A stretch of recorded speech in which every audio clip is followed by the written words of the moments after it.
Welcome everybody to the GSMC Chip Shot Football Podcast brought to you by the GSMC Sports Network. I'm your host, Manny Maradiaga. Today, live on June the 12th, I got another round of stories around the NFL to get to on today's episode, starting off with Jordan Love, the Green Bay Packers quarterback, talking about not needing a wide receiver number one per se. That is the mantra, the usual for these NFL teams, but Jordan Love doesn't believe that needs to be the case for the Green Bay Packers. We're going to get into that. And also some more running back rankings, this time in the NFC West. Talking about the Seahawks and Kenneth Walker, the 49ers and Christian McCaffrey, obviously, and much more. Plus the absences and notable appearances in the mandatory minicamps this week. While that is going on, there's a lot of other stuff that dictates whether players show up or not. I'm going to get into who was there, who was surprisingly not there, and what to make of all of this, plus so much more on today's show. So please remember to like, follow, and subscribe to the GSMC Chip Shot Football Podcast. And also, if you have any questions or comments you want to make during today's show, use the tip and donations link, gsmcpodcast.net, that you see on your screen. By using that, I'm able to see your question or comment in my chat box, and that way I'll read it on air and get your guys' thoughts and perspective on anything I say or on any of the topics on today's show. It's a massive help for the network and also this show, so please, if you guys would, use the tip and donations link, gsmcpodcast.net. And in saying that, we can jump into that topic that I mentioned there. The Green Bay Packers and their quarterback Jordan Love, while still figuring out his contract situation and working out a long-term extension with the team, he was still present at mandatory minicamp. That is the rule, that is the expectation for all these players. Even if you are working out a contract, you still are supposed to be there. Jordan Love opted to be there while others decided not to be. He showed up and he was asked about the wide receiver situation that is going on with the Green Bay Packers. Last year they had about 4 receivers record over 500 yards in Jayden Reed, Romeo Doubs, Dontayvion Wicks, and Christian Watson, who technically had 422, but he only played 9 games, so I'm throwing him in there as well as another receiver to record 500 yards. And what's interesting about these guys is that they're all super young. To go along with Jordan Love, I want to say, is 24, 25 years old, and all these guys are in their first and second years in the NFL too. So you got a bunch of 22 and 23-year-olds out there. One, it's very cheap for the Packers, but to get such a compensation and such great productivity from these 4 wide receivers as a collective, I think is very remarkable and very fortunate for the Green Bay Packers in this situation. But now that brings up the question, who's the main guy? Who's the guy that you have to go to when you need a 4th down conversion, when you need a crucial 3rd down conversion as well? Who's the guy that Jordan Love looks to make sure it gives them the best chance of converting and just keeping the drive alive, or if you need a crucial touchdown, that sort of thing, Jordan Love was asked the question, and he said, I think you don't have to have a number 1 receiver. I think it works out well when you can spread the ball out and you get different guys making different plays and you can put them in different areas. Also, made sure to mention that it puts more pressure on opposing defenses and it helps out in the long run, and believes that all his wide receivers are capable of stepping up in those moments. But I'm a little bit on the other side of it. I'm on the fence, I guess, to some extent, because I get what he's saying. Of course, you want to have multiple number 1 receivers, right? Multiple guys that you can count on. But at the same time, I think I'd be settled. I'd be content with maybe 3 guys. I think once you push 4 and into 5, if you include the tight ends per se, then I think it gets a little dicey. And the Packers have 4 decent to very good receivers on their roster. And the way I see it, I think it is a little dicey. Just based on the facts I looked up into some of these situations with past successful teams in Super Bowls and just in the playoffs. The last 5 Super Bowl winners have had a main guy to go to, a go-to number 1 wide receiver that was very distinctly the number 1 guy. If you look back to the last 2 Super Bowls, that guy was Travis Kelce. In 2022, it was Cooper Kupp. And in 2021, it was Mike Evans. And also in 2020, in that Super Bowl, it was Tyreek Hill. So all I'm sure we could all agree, very distinct number one guys on their team. And then you can go even further past those 5 years. And while the wide receivers might not stand out and it might be a little bit closer, seemingly similar to what the Green Bay Packers have going on right now, that is the case. That is a similarity, but the defenses on those teams were a lot better, quite frankly, than the Green Bay Packers defense that they have going on right now. If you just look at it, the Super Bowl before 2020, the New England Patriots, they only allowed 3 points in that game to the Los Angeles Rams. Then you go back even further, the Philadelphia Eagles. While that game was 41-33, that Eagles defense still was very good and had to do a lot in that game to make sure Tom Brady didn't muster up another fourth quarter comeback to win or at least tie that Super Bowl up. And then the year before that as well, the Patriots in that game against the Falcons, obviously mounting that comeback in the second half. That takes a massive defensive capability to do that. So do the Packers have a defense up to that standard? Well, just last year in 2023, they had the fifth worst rushing defense in the game or in the league, allowing 128 rushing yards per game, fifth worst in the NFL. And then you look at the passing game, and it's a little bit better. They ranked 10th in points per game for 20 points allowed per game, and also they ranked 9th in passing yards per game at around 206.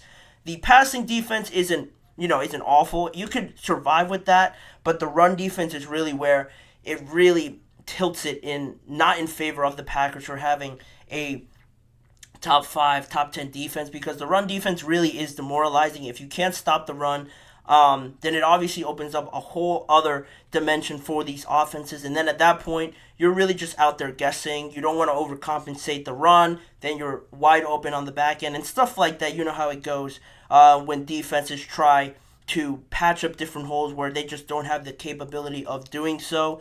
That's where the Packers sort of lose me in this argument, because if they don't have a number one and they want to spread it out to these guys, you'd have to have a very reliable defense. And to me, the Green Bay Packers don't have that up until now. Of course, that could change. Maybe, of course, there's improvement. They could add somebody else throughout the regular season.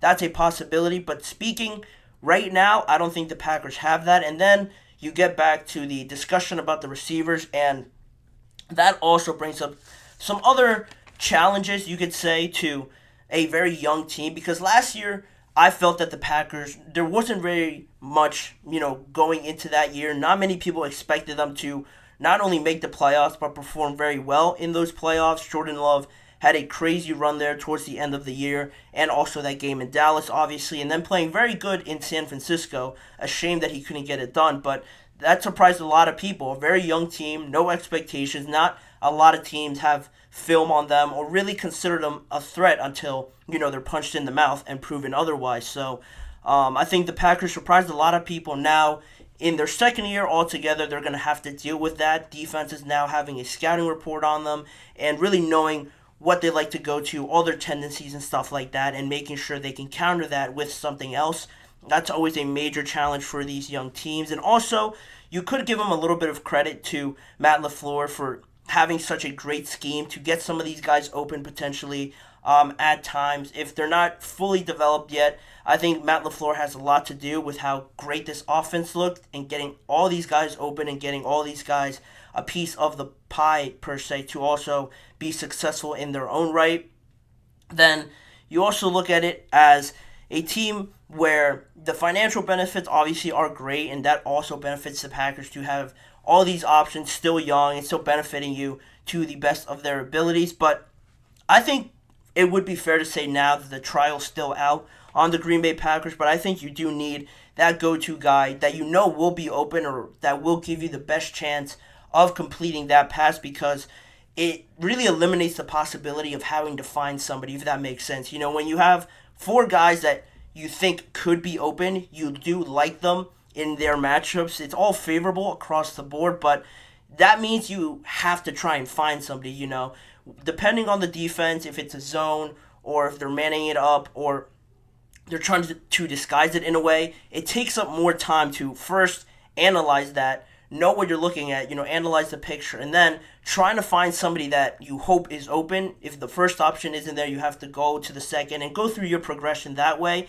That takes up a lot of time rather than knowing a guy that I don't even have to look his way. I know once 2 seconds, 3 seconds into my hitch goes by, I know he's going to be open. That's the timing. That's the route that we have planned out. And you know he's going to be open, and you probably know he's going to complete it.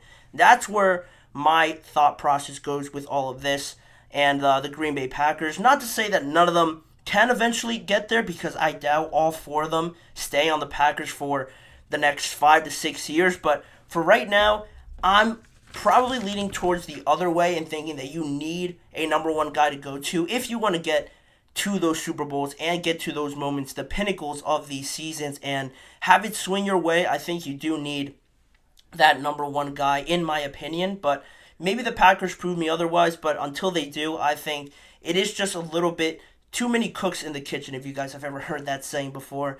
That's really what I'm going to now and heading towards with the Packers. They are a great team. I really like how they're built, but I think it needs to be a little bit more determined, a little bit more selfish by someone to step up and say, I'm the guy, give me the ball in these moments, and I'll deliver for the team. But we're going to see how it all plays out. The Packers are still young. They're still growing, but up until this point, they've done it all right. Now it'll be interesting to see in their second season how they really counter a lot of the best punches that defenses throw their way. But that'll be that for that segment. There's a lot more to come on today's show. Like I mentioned, we're going to get into the running back rankings that I have for the NFC West right after the break. Talking Cardinals, Seahawks, Rams, and 49ers all in just a few seconds. You're listening to the GSMC Chip Shot Football Podcast. I feel like I'm losing my mind. Is everybody in the world blind? Please, Lord, give me a sign, a sign. I feel like I'm losing my mind. Is everybody in the world blind? Please, Lord, give me a sign, a sign. I wanna be the greatest. Everybody on the fake shit. I look around and feel like everybody is the fakest. I make this every day and I'm impatient, hoping one day I blow up from the basement. Statement, the top is so vacant. I don't hear shit that I think is amazing. Waiting for my day when I'm playing sold out shows for 1,000 faces. Hey, give me that crown, get in my way and to be put down. It ain't your place, all this my town. If I want that shit, then I'll get it right now. I'm losing it, the noose it fits. I'm losing shit, a stupid myth. You choose to live or choose to dip. You choose to fight or lose your grip and lose a gift. I feel like I'm losing my mind. Is everybody in the world blind? Please, Lord, give me a sign, a sign. I feel like I'm losing my mind. Is everybody in the world blind? Moving right along with the rest of the show, as you guys can see now on your screen, jumping right into some more rankings, this time in the NFC West, still sticking to the running backs and how they all shape out in this division, and talking about the Seahawks, the 49ers, the Rams, and the Cardinals. Very interesting division. It might seem a little top-heavy, but there are some very good prospects in this running back group along this division. So with that being said, we're going to start off with the number 4 ranked team on my list. That would be the Seattle Seahawks. You know, they have Kenneth Walker and Zach Charbonnet as their main 2 guys. And that being said, 2 guys that are pretty relatively young. Kenneth Walker in his second year. Zach Charbonnet just finished his rookie season. So they have still more room to grow, is what I'm trying to get at. But this past year wasn't the best for them as a group. And as for the Seahawks as a group as well, they finished bottom 5 as a team in yards per game and total rushing yards in the NFL. Slight down year also for Kenneth Walker. After reaching 1,000 yards as a rookie, he slightly missed that mark this year, dealt with a few injuries towards the middle and towards the end of the year, so there was that. Also, the offensive line last year, again, wasn't the best. There was a lot of moving pieces and a lot of shifting among that offensive line, so that obviously doesn't help. And you have Zach Charbonnet, who is still trying to find his way around the NFL. It's his first time really playing in these atmospheres and these games, and not the most ideal of conditions. So for him to put up 462 yards and only 1 touchdown, it might not seem too impressive, but again, you have to take it with a grain of salt. And in terms of being involved in the passing game, I'd like to see a little bit more out of them. I think it would help out this offense a lot more if they look their way. A lot of times I feel like Geno Smith holds the ball a little bit too much, and that way they get sacked, the play breaks down, and you really run out of options that way. If they have some more designed dump offs and just get Kenneth Walker and maybe Zach Charbonnet involved a little bit more, making the passes and reads a lot easier for Geno Smith, it could make this whole offense run a lot smoother. But for right now, I think they're still a little too young, really not in the groove of it too much. They have a new head coach now in Mike McDonald coming in, so how does that change everything? They have a few things to work out and get their ducks in line, so that way, and that is the reason why they fall to the number 4 spot in my power rankings. And then at the number 3 spot, I have the Arizona Cardinals. Pretty surprising when I was looking up the information for these rankings. I didn't think the Cardinals did as well as they did last year. They finished 4th in the NFL in rushing yards per game at about 139, and also 4th in the NFL in total rushing yards at 2,365. And also James Conner had probably the best year of his career, finishing 6th in total yards at just over 1,000, among the league leaders in average yards per run, averaging about 5 yards per carry as well last year. One of his most healthiest seasons, in that way he produced one of his better ones. His first 1,000-yard rushing year for James Conner in that system for the Arizona Cardinals. And then you have the man on your right, the rookie Trey Benson out of Florida State University. He's coming in now as a rookie, and James Conner last year was seen as, this bell cow. He was always in there. One of his healthier seasons, so that really proved to be a great benefit for the Arizona Cardinals to know that your lead back can always be there and will give you a good production every time you hand the ball off to him. But now you don't have to do that as much, especially with how the career length for running backs sort of pans out. James Conner is approaching 29 or 30 years old, I want to say, and is entering a contract year. So for the Cardinals, you do get a chance to see what Trey Benson can offer you if you decide to move on from James Conner and maybe not give him a deal. You still have a good running back in Trey Benson. So this year will prove to be a very interesting one to see what Trey Benson can give you right out of the gate, sitting behind James Conner a little bit and complimenting him as well. Maybe it proves out to be better than expected, and you keep both of them, and now you have a great running back duo for the next few years. But I like what the Cardinals are doing. Rather than just running James Conner into the ground, you do get a chance to see Trey Benson, but also compliment James Conner.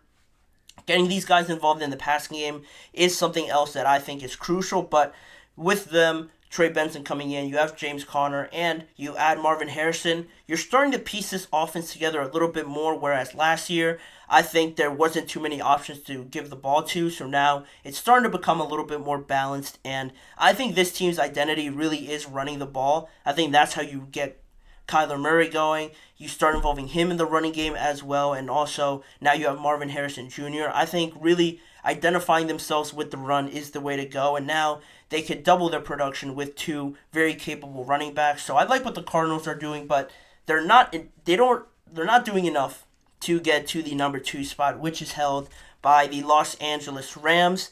Blake Corum and Kyren Williams are the 2 guys you see on your screen. Basically, if you look at the numbers a little bit sideways, you squint, and if they both had their helmet on, you would think it's the exact same running back. Honestly, they are very similar in stature and build, and also the way that they run it a little bit. I would say Blake Corum is a bit more harsh and a little bit more in your face and just running right into you, whereas Kyren Williams is a little bit more finesse, a little bit harder and more elusive to get on the ground, but virtually the same build. And it's funny that they have the same numbers, so it's really going to be hard to tell them apart on Sundays. But regardless of that, without Blake Corum last year and just Kyren Williams, it was really a breakout year for him. He finished 3rd in the NFL in total yards, tallying 1,144, and also tied for 4th in touchdowns, rushing touchdowns in the NFL with 12. This is going to be Kyren Williams' 3rd year now, and coming off of a great second year, you saw that massive leap from his rookie season. It gets all of these Los Angeles Rams fans very excited to see what could happen in 2024, what more can Kyren Williams do? Because he is still very young, obviously, heading into his third year. How much better can he be in this offense now, especially where you can get him a guy in Blake Corum who can come in when Kyren Williams is tired, could be nursing an injury. You bring in Blake Corum, and I really liked Blake Corum because he's coming from a system in Michigan, an offense in Michigan under Jim Harbaugh, where it is very professional. Jim Harbaugh, meaning he has that NFL experience, so I wouldn't be surprised if he ran his college program like that, especially knowing he has some of the best talent in college football, knowing that most of them are going to go to the NFL. Why not run the program like that? So Blake Corum already, it doesn't surprise me all the praises he's getting early in this offseason process of the NFL and really acclimating himself to the team. He still has a way to go. I'm not going to say he's going to come in and surprise a lot of people. He could, but right now you can't truly tell. But Blake Corum comes from a system where he was the lead guy. Now he can relinquish some of that, obviously, to Kyren Williams. And you have a two-headed monster there that I think is just going to be...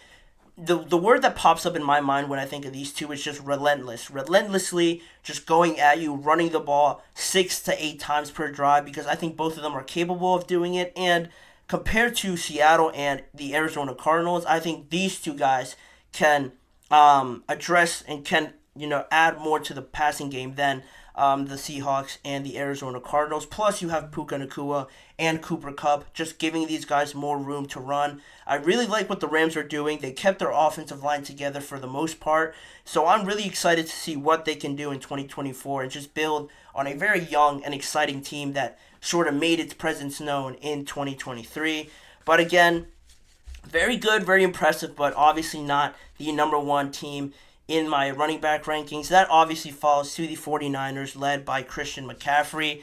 Christian McCaffrey, arguably the best player overall in the NFL last year, probably had a better chance at MVP, in my opinion, than many people want to give him credit for. But, the numbers speak for themselves. First in total rushing yards, almost 1,500. Second in touchdowns, rushing touchdowns at 14. And second in yards per game, averaging 91 yards per game, behind a San Francisco offense that was just high-powered to the fullest of extent. And then you have Elijah Mitchell behind them, who does provide a good number 2 option for the San Francisco 49ers. And then the guy all the way to the right is Isaac Guerendo, the rookie from Louisville, who they just drafted this year. Not too many people know about him, but I think he could be a valuable asset for the 49ers because people already know the 49ers want to run the ball, right? You have Christian McCaffrey, why not give him and use him to the best of his abilities? But now, adding Isaac Guerendo, not to just skip over Elijah Mitchell, but he also was dealing with some injuries last year, so you might be a little bit iffy on if he could really handle a workload that you would want to see out of your number 2 back. Instead of giving him a lot of reps as the only capable option behind Christian McCaffrey, now you could split those carries up a little bit more and include Isaac Guerendo in there. His speed is off the charts, the way he runs. If you saw some of his clips in Louisville, again, just another guy that's relentless, punishes defenders trying to tackle him, and he could add a lot. He's gotten some praises already throughout this offseason program. Still, again, has a long way to go, but I think it wouldn't be too crazy for the 49ers to give Christian McCaffrey a bit more rest and maybe not hand it off to him as many times as you'd like. Of course, you still want to use him, but I think last year served as a good lesson to maybe not overdo it. Of course, you're excited to use him. He is one of the best players in the NFL just in general, but you saw last year where he really came in and out of that game against the Washington Commanders, so he was dealing with that calf injury, and also it started to flare up a little bit more in the playoffs. You don't want Christian McCaffrey at 70-80% in the playoffs when it really does matter. Splitting up the carries a bit more with these two other guys I think will benefit it a lot more. They have the options to do it. Christian McCaffrey adds a lot more also in the passing game as well. So you have a lot of things you could do with this running back group, and I'm very excited to see them. I have a comment here from my boy Eric. Shout out to Eric for commenting. How effective is Kyle Juszczyk in this 49ers running game? He's like an ace in the hole in the backfield. Yeah, I could have very much added him in this picture. I probably should have, in all honesty, because Kyle Juszczyk, again, is a guy that a lot of people forget, like I obviously did in these rankings, but he's a massive piece to them, not just in the running game. I guess you could classify him as a running back, but like you said, an ace in the hole, that Swiss Army knife for the 49ers. He could get the ball from the backfield. You could hand it off to him. You could throw it to him, line him up in the slot, line him up as a tight end. He's another great asset that this 49ers team has at its disposal. You take all these three guys, you add in Juszczyk, Debo, George Kittle, Ricky Pearsall, who they drafted this year. All in all, this offense is really just stacked with offensive talent. And in terms of running backs, adding Juszczyk also to the mix, they are very potent at this position. And I expect Christian McCaffrey not to get as many touches, but still be a very capable and productive part of this offense in 2024. But that is my list. That is how it all shapes out. Shout out to Eric for reminding me of Kyle Juszczyk as well. But let me know what you guys think of it, the order, and who I included for these running back groups. If you guys think I got the order wrong or if I missed out on someone, please let me know. But with that being said, we will go to a next break. And when we return, we're going to talk more about minicamp, who made an appearance, who is still missing, and why that is. We're going to go through some of the more prominent names on that list and what it means for these teams heading now into training camp in just a few weeks. So don't go anywhere. More on the GSMC Chip Shot Football Podcast when we return.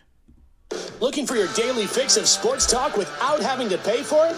GSMC Sports Network is available on YouTube. Just search GSMC Sports Network.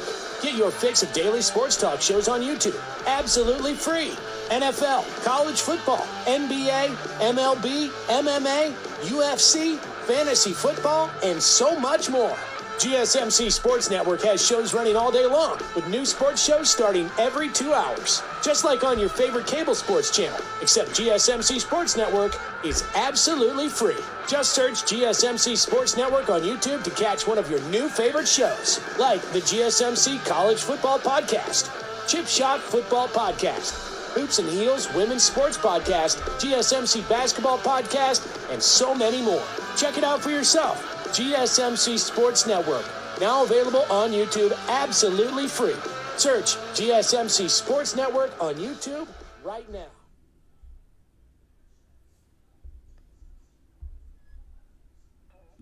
Jumping right into the next segment of the show, talking about mandatory minicamp a little bit more. And we already talked about some storylines with some of the teams that began their mandatory minicamp this week. 22 other teams, to be exact, began their minicamps this week on Monday and or Tuesday. And now we can sort of dive into who's there and who's not. You know, all the teams basically have gone through this process, but some of them are still missing some of their most crucial pieces to this team building, this chemistry, learning the system, maybe some new systems that are incorporated into these teams heading into 2024. So who is there? Who is absent from the mandatory minicamp? There is a good number of, prominent players that were in contention of being there or not. So to start off with the wide receivers, a couple in Cincinnati that were on watch to be there or not. The first one we have is Ja'Marr Chase. He was actually present for the mandatory minicamp. He was eligible for an extension this offseason, and there were some questions if he was going to be there or not. Was he going to apply a little bit more pressure to the Bengals to try and give him an extension? He is only eligible to get an extension this offseason. He gained that eligibility this year. The Cincinnati Bengals aren't up against, the clock here. They're not really running out of time. They still have an extended period of time before Ja'Marr Chase is on the final year of his rookie contract. So, they don't really have too much incentive to get it done, but there was still that little bit of doubt. But all in all, he was present. He was there this week and has been this week for the Cincinnati Bengals. On the other side of it, T. Higgins, his wide receiver partner in that room, he was not present, and he still is yet to sign his franchise tag with the team. He still remains the only franchise tag player this year to not receive a long-term extension with his team. And, that obviously makes you feel a certain type of way about it. If you're the only guy still to not receive that extension, T. Higgins, I'm sure, feels a certain way about it, still feels a little bit salty about it, that unfortunately for him, the situation is how it is. The Bengals already gave Joe Burrow the highest earning contract in the NFL to a quarterback, and now Jamar Chase is projected to be among one of the highest paid wide receivers in the NFL, so you can't have two wide receivers and a quarterback among the league leaders at their respective positions for how much money they make. That's the sad reality, if you're a Bengals fan, I guess, of the matter. T. Higgins is very capable of, I think, earning probably at least $27 million per year based on what he's done so far. I think he could be a number one receiver somewhere. Right away, the Commanders, a team like that jumps out. Maybe the Jaguars also after losing Calvin Ridley. The Bills, why not the Bills? They're needing some more wide receiver help. I'm sure that wouldn't help them. He is very capable of earning that money, but it most likely won't be with the Bengals. And with him being franchise tag and all, he isn't subject to fines because he technically isn't a part of the Bengals because he hasn't signed that franchise tag. So he won't be getting fined, so this really made the decision a lot easier for him.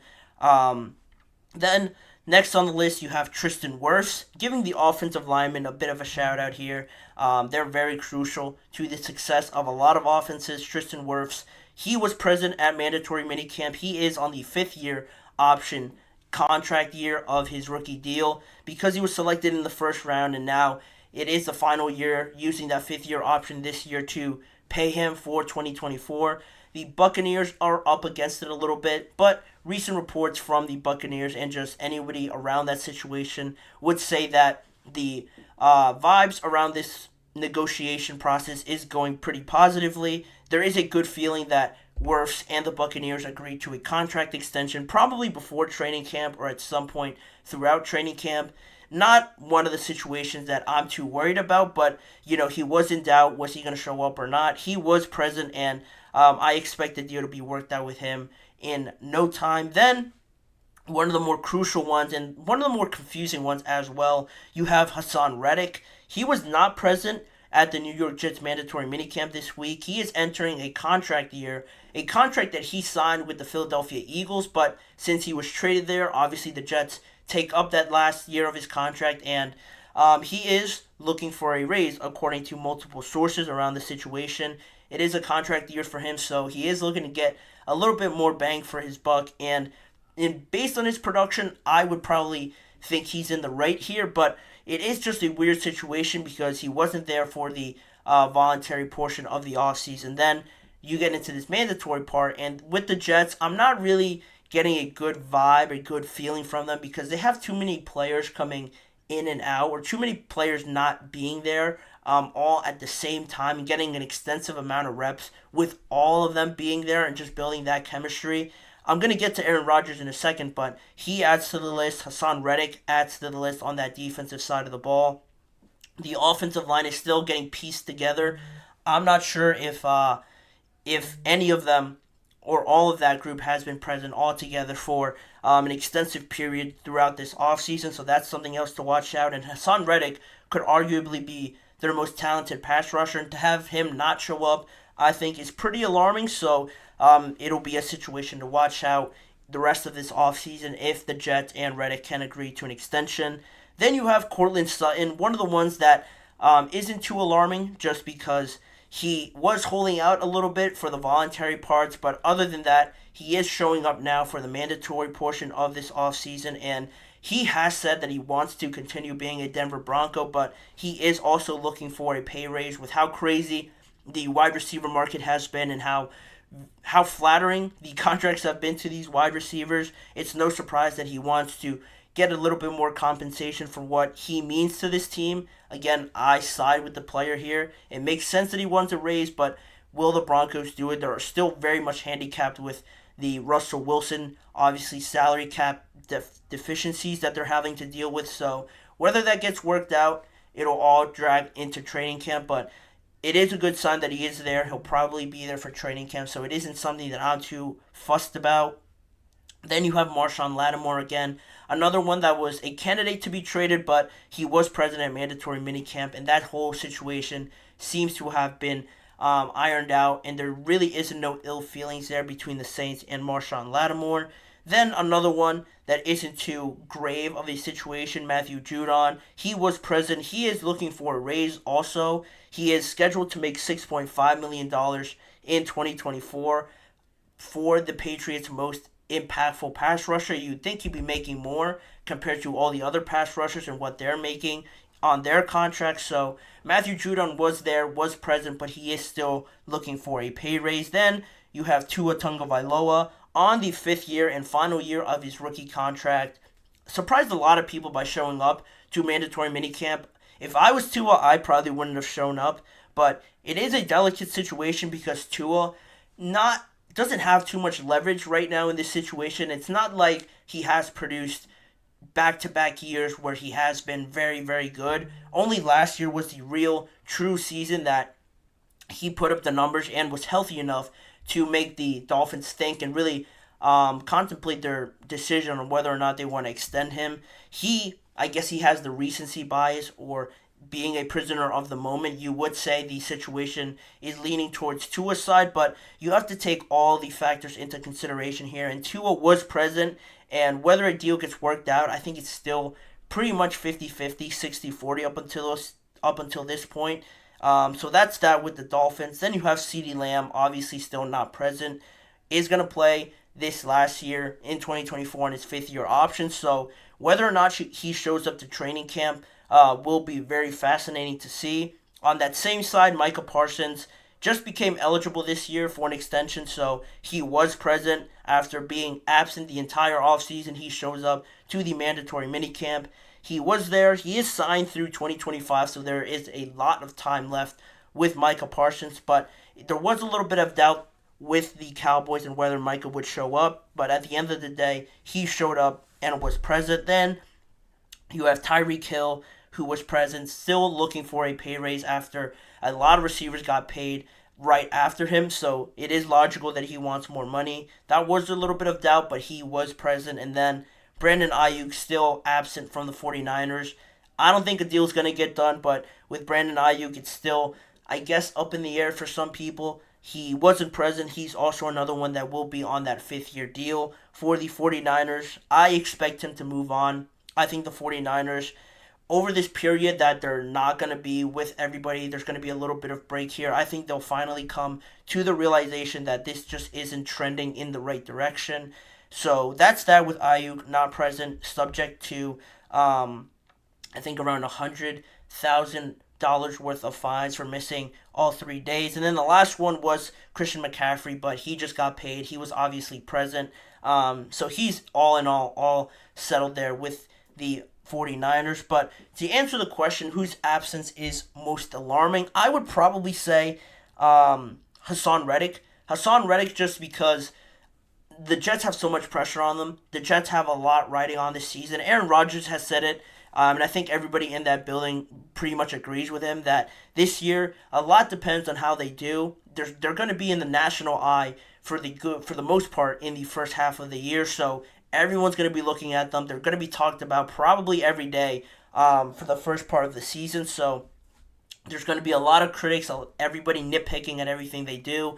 And for Hassan Reddick to not be there up until this point at all, and for him to be a prominent figure in this defense come 2024 and when it actually starts, I think you need this time to learn all this stuff, learn the system, and learn the scheme and everything. So for him, this is valuable time that he's missing. Of course, you want to get paid and you want to get compensated for everything you do, but as a team, for the Jets to, drag this on a little bit, I think could cost them in the end. And hopefully he comes back sooner rather than later, because this Jets team, again, a lot of pressure on them, and they can't afford to have all these lingering things that just takes away from the actual game of football and how they perform. They dealt with all the distractions last year. They want to get away from that, and they have a good team. It would be a shame, again, to see this season with so much expectations be derailed by silly things off of the field that really have nothing to do with football. But those are who were in question heading into mandatory minicamp. A lot of absences, but a lot of people present despite their contract situations.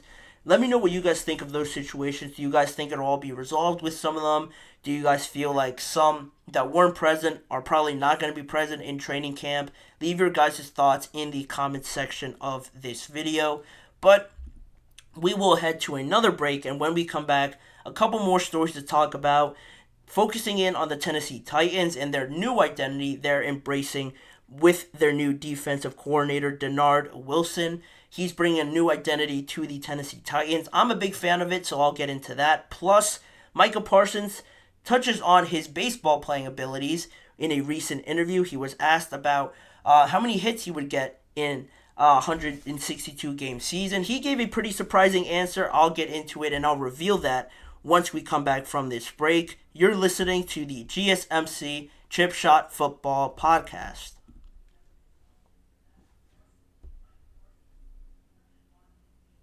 For the best and latest podcasts available anywhere, go to the podcast app on your cell phone and type in GSMC to access free content-rich podcasts on health and wellness, book reviews, sports, entertainment, relationships, social media, movies, technology, finance, and even weird news. Subscribe and download the GSMC Podcast Network's family of shows, available everywhere podcasts are found.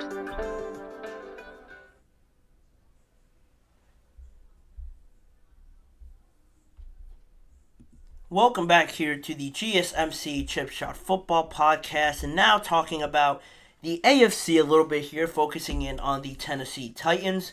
Last year, a very odd season for the Titans. It seemed like they were just really relieved to get it over with towards the end of the year. It didn't seem like Mike Vrabel was going to come back. It all seemed all but likely that Derrick Henry wasn't coming back either. So they were really embracing, just restarting, getting a new fresh scheme in there, fresh ideas in that building come 2024, and that's exactly what they did. They made a lot of good changes, in my opinion, throughout this offseason, bringing in Calvin Ridley, bringing in L'Jarius Sneed, Brian Callahan as well as their offensive, or actually as their head coach for 2024, but I wanted to talk about their defense a little bit because the Titans hired their new defensive coordinator, Denard Wilson, this season, and he is bringing a very violent approach to the team. That is how he would describe it. He told ESPN that from day one, we press everything, period. That is one of the first statements he said about this defense, that they're going to press and get in the face of opposing wide receivers and just be very violent towards opposing offenses as well in 2024.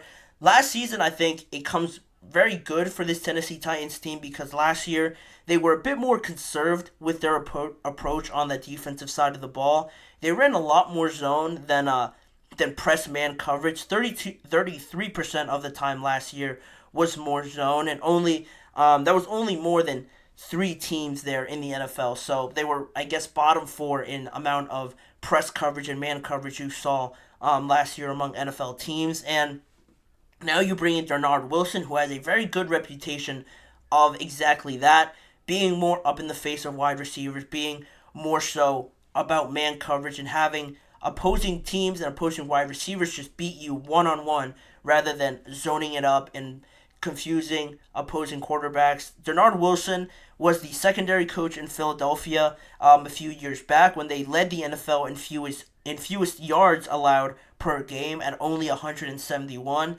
And compared to the 274 that Tennessee allowed last season, I would say that's a very positive sign. And also, Denard Wilson was the secondary coach for Baltimore last year, and everybody knows how prominent and intimidating that Baltimore defense was. They ran a lot of man, and they ran a lot of blitzes at you, and that it was credit to Denard Wilson as well.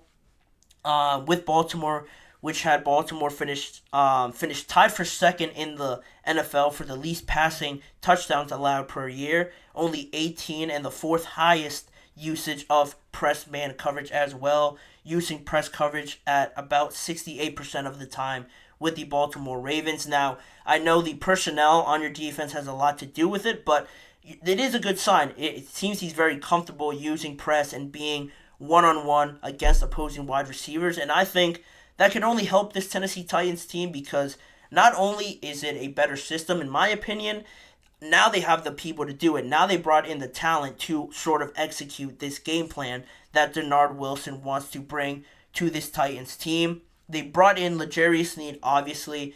You pull up any clip of him last year, and especially in that Miami Dolphins game in the playoffs, being right up in the face of Tyreek Hill, bumping him, throwing off his route, throwing off the timing with Tua Tagovailoa. Tyreek struggled a lot in that game, and not to mention, obviously, Jalen Waddle really didn't play, but at the same time, you would expect Tyreek Hill to have a bit more success. L'Jarius Sneed did a very good job of shutting him down and just shutting down that entire Miami Dolphins offense. And also, apart from L'Jarius Sneed, you bring in Chidobe Awuzie from the Cincinnati Bengals. You sign him through free agency, another former Bengal joining Brian Callahan on this team. Another good press man coverage defensive back. Probably their best defensive back, if I'm not mistaken, just from watching the Bengals last year. I would say Awuzie was one of the more talented ones. Now he moves on to the Tennessee Titans, and they already had Roger McCreary, another aggressive and very hands-on defender, defensive back specifically for the Tennessee Titans last year. He was on the team already, so now they form their own version of a big three, I guess, on the defensive side of the ball, with Sneed, with Awuzie, and Roger McCreary, all, falling from the same tree, being very hands-on and being very aggressive at the point of attack against these wide receivers. Sneed and Awuzie and Roger McCreary all sort of touched on the idea of being more aggressive and embracing the new identity that Denard Wilson has brought to this team. L'Jarius Sneed said, "I'd like to put my hands on guys, be in their face, and aggressive with guys." You had Chidobe Awuzie say, being in the face and being hands-on and playing press man coverage, say it's gamesmanship, just being in the face and really affecting the receiver mentally. I don't think that's talked about enough with how much press really annoys the opposing wide receiver, so that's another positive sign for them. And Roger McCreary also chiming in and saying, "We put fear in the offense's heart by being aggressive. Guys on the outside pressing and being more physical. That's something I really like that Denard brought over here." All of them fit the bill, fit exactly what they want to do. And now it makes me think that this Tennessee Titans team, I know I've talked a lot about them on the offensive side of the ball with Hopkins, Ridley, Tyler Boyd, Will Levis. And that is something to be excited about. But on the defensive side, it's almost making me think that, defensively, I would still probably give the edge to the Houston Texans because of their reputation and how prolific they looked last year. Then they add Danielle Hunter this year. And I think there's just still going to be as dominant. But the Tennessee Titans, they're making a very good case to be there, to be in that conversation with the Houston Texans. At least definitely be second, because if you look at the Colts, I don't think they have enough experience on that side of the ball to really compete with what the Titans have going. And then the Jaguars a little bit more. Their defensive line is very impressive with Trayvon Walker, adding Eric Armstead, signing Josh Allen to that massive extension. Their defensive line is very, very good. But in the secondary, it isn't like this Tennessee Titans team where they have three very capable cornerbacks that now want to be as aggressive as possible. And not only that, by doing so, you allow that defensive line, those linebackers, to play up towards the line of scrimmage a little bit more and sort of go all out and try to stop the run if it is a run. And you still have enough confidence in your defensive backs in the secondary to cover those guys one-on-one and give the rushers and the defensive line enough time to get to the quarterback. I think this is a great marriage and a good sort of turning point for the Tennessee Titans to really put their stamp on the defensive side of the ball and say, our offense is very impressive, but defensively we could hold our own and compete with some of these defenses just in the AFC alone. I like what they're doing. You combine this with Harold Landry, Jeffrey Simmons. You still need a little bit more from your linebackers. I know they added Kenneth Murray from the Los Angeles Chargers, signed him through free agency, but I'd like to see a little bit more there, maybe some more on the opposite side of Harold Landry on the other pass rushing side. But all in all, I think this defense, compared to what everybody else is doing in the division, I think they have a good chance of being one of, if not the best defense in this division, in this AFC South, that is filled with a lot of offensive talent, but to counteract that, you need a good defense, and I think the Titans and the Texans are doing the best job of that. But don't sleep on the Titans. I really like what they're doing. They added a lot of good pieces, and this could be a year. There's a lot of changes. There's a lot of new things going on, but sometimes that does bring out the best results from these teams where you really don't have any expectations. You have a lot of newness coming in. It refreshes everybody, and that's really the spark you need at times to get back on the right path and compete again in that division. The Texans still have a strong hold on everything. I want to preface that, but the Titans are there. The Titans are not someone to sleep on in 2024, but that pretty much wraps up that segment, and we're going to head into one more break before we come back and talk about Micah Parsons and his comments on playing baseball, how successful would he have been, and Dodgers starting pitcher Tyler Glasnow reacting to Micah Parsons' comments. I'll also give my thoughts on it when we return after this break in just a few seconds.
Back here now on the show for the last segment of today's episode, talking a little bit more of an open discussion that I wanted to bring up from the comments I saw from Micah Parsons recently.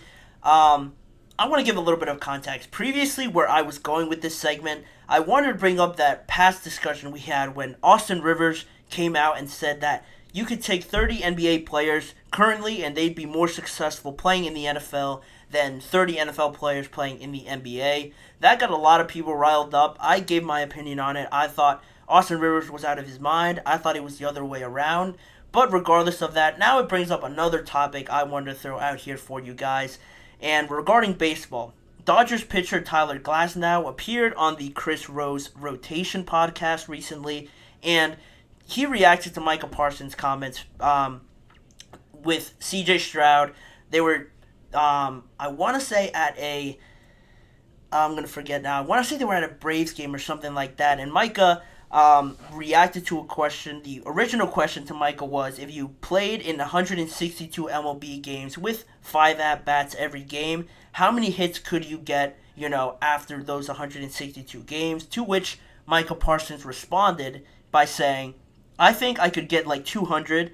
Then he clarified a little bit with what he meant by 200, and he said, I meant like I could go about 200, batting average of 200.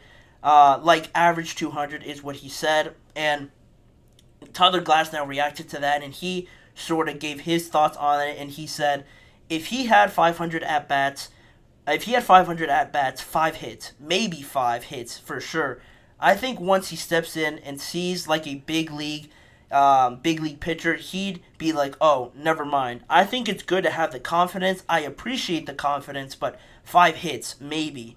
And I sort of did the math a little bit on that and averaged it out to what it could mean in 162 games. If you times that by 5 at-bats per game, you have a total of 810 at-bats. To get 200 hits, like Micah Parsons sort of said there, he'd be batting around 250, so it kind of checks out. If he got 200 hits out of the total 810 that he would have, he would be averaging and batting around 250. Hopefully, if I did that math right, but I'm pretty sure I did. But anyway, he would be batting 200 if he got around 200 hits. But I don't think there's any way in the world that he would do that. There's no way any football player currently right now could do that in baseball. And that made me think of that Austin Rivers conversation like I mentioned to start this, and now made me think of the question, who would have a harder time transitioning to that other sport? Would football players have a harder time going and, say, playing half of the MLB season and being somewhat successful? Would they have a harder time of doing that? Or would MLB players have a harder time playing a full NFL season and being somewhat successful in that area? My opinion on it, thinking of that question from Micah Parsons' comments, is that I think football players would definitely have a harder time, or actually, scratch that. I think MLB players would have a harder time in the NFL than football players in the MLB, because, and only because, we've already seen some football players at the highest level playing quarterback that were drafted to the MLB and were pretty decent baseball players, from what I've seen, at least from college or their high school highlights. You know, the first couple of names that come to mind are Russell Wilson, Patrick Mahomes, Kyler Murray, as some of the quarterbacks that were pretty involved with baseball growing up. And I think if you put them out there, maybe not pitching, obviously, because that, I feel like that's a whole different realm, a whole different dimension of the sport. But hitting, if they were out there, could they get a hit or a couple hits or bat at least 150 or 170? I think they could do that. I don't think, I know, I don't want to discredit any baseball players or anything like that, but if you've played baseball a little bit growing up and you see how talented these guys are and their love of baseball, and if you get the hang of it a little bit, the timing and stuff like that, I want to preface it again with saying that baseball, hitting a baseball is probably one of the hardest individual things to do, because you could do everything right and still not get close to getting a hit, especially with guys throwing like 90 feet away from you. It's almost impossible to do it. I did it once when I was like 10 years old, and that pitch was coming like 60 miles an hour, and I thought that was the hardest thing to do at that point in my life. So I can't imagine what major league pitchers have to do. But again, I think with what I've seen from Russell Wilson and guys having that prior experience, I think would come a lot easier than if you take baseball players right now who, no offense, aren't the greatest athletes out there in one of the most athletic sports that you could think of. I think they would struggle a lot more. The only one I could maybe see making the transition a little bit easier would be Aaron Judge, but that's just because he's about like 6'7" or something like that, 250 or 40 pounds, something like that. But then other than that, I didn't think of many other baseball players that came to mind, or that I've seen at least, show something out there, show some great play in football-related activities or something like that. You know, you usually see some guys out there playing basketball or something like that, or going out there and hitting a baseball, playing in these softball games or something like that. It makes you think, oh, wow, they're pretty athletic. They could maybe do the other sport if they wanted to. They could have some success, and that's where, you know, that conversation with Austin Rivers came up. But you don't see a lot of baseball players, or I haven't seen them, going out there making some crazy one-handed catch, going out there just playing football or something like that for fun. Once you put the pads on and helmet on, I think it really turns into a whole different thing, much like baseball, once you see someone throw 100 at you. But I think there are just more guys I could think of right now playing football that would transition easier than baseball players would in the NFL. But I thought that was a pretty neat thing that I saw that Michael Parsons said, obviously saying it pretty sarcastically, but it made me think of that question. Similar to that basketball question, but now changing it over to baseball. I would love to know what you guys think. Is it a clear answer? Am I talking crazy? Am I being crazy disrespectful to baseball? I've never played baseball, so I never wanted to for all those reasons that I mentioned. But that is where I stand on it. What Micah Parsons said, what Tyler Glasnow had to react for it. I thought it was all in good fun, but yeah, I think baseball players would have a harder time transitioning to football than football players would to baseball. That's just what I think. Let me know what you guys think of my response and what are your overall thoughts on this discussion. But with that being said, that'll wrap it up for us on today's show. I want to thank you guys for tuning in, and please remember to like, follow, and subscribe to the GSMC Chip Shot Football Podcast, brought to you by the GSMC Sports Network. Make sure to follow the network also on Facebook, Instagram, TikTok, and X for more of the network's content outside of sports as well. If you want to see more of me and this show, check out the GSMC Sports Network channel and the GSMC Podcast Network channel on YouTube for a ton more content out there on YouTube. Shorts, individual segment videos, and all that stuff you can find on those two YouTube channels. And as a final reminder, tune in every weekday at 6:30 p.m. Eastern Time for more NFL discussions and football conversations around the NFL with me, Manny Maradiaga, as your host. Thanking you guys for joining me, and I hope to see you guys all back here again tomorrow.